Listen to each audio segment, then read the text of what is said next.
Magandang umaga na naman mga kapobre. Huwebes na ngayon mga kapobre. Ito. Kagabi may nag-overtime kagabi, naghakot ng panambak. Yan. Pero kaunti lang inaabot sa tambak. Ito. Kulang pa ito.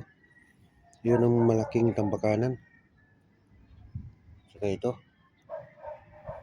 Di bali yun doon kasi maghukay pa kami ng Puso Negro. Kakaunti na lang yung tambakan dyan. Ito talaga malaki. Saka ito dito.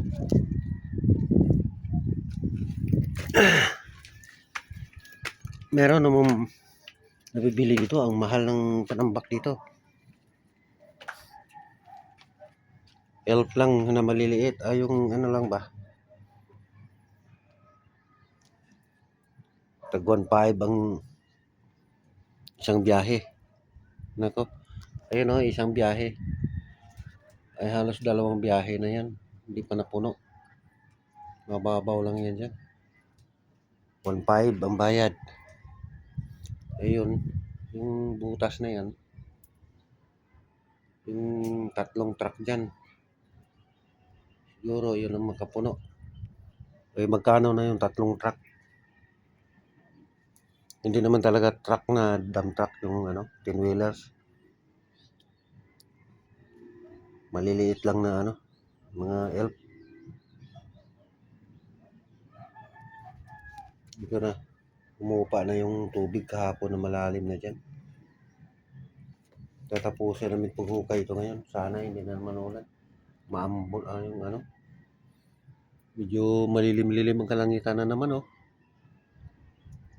Pag umulan ito ngayon, walang magawang trabaho nito. Magpatong pa naman ako ng trusses ngayon.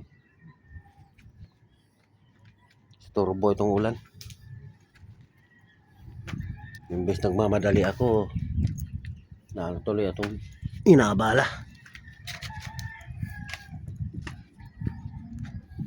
Sana nga hindi ulan. Maganda pag ganyan, malilim lang. Huwag lang talaga magdala ng ulan para naman matapos-tapos na itong trabaho ko. Nagmamadali ako tapos ganyan yung style ng ulan o panahon. Hanggang dito lang muna mga kapobre. Magandang umaga sa inyo. Thank you for watching.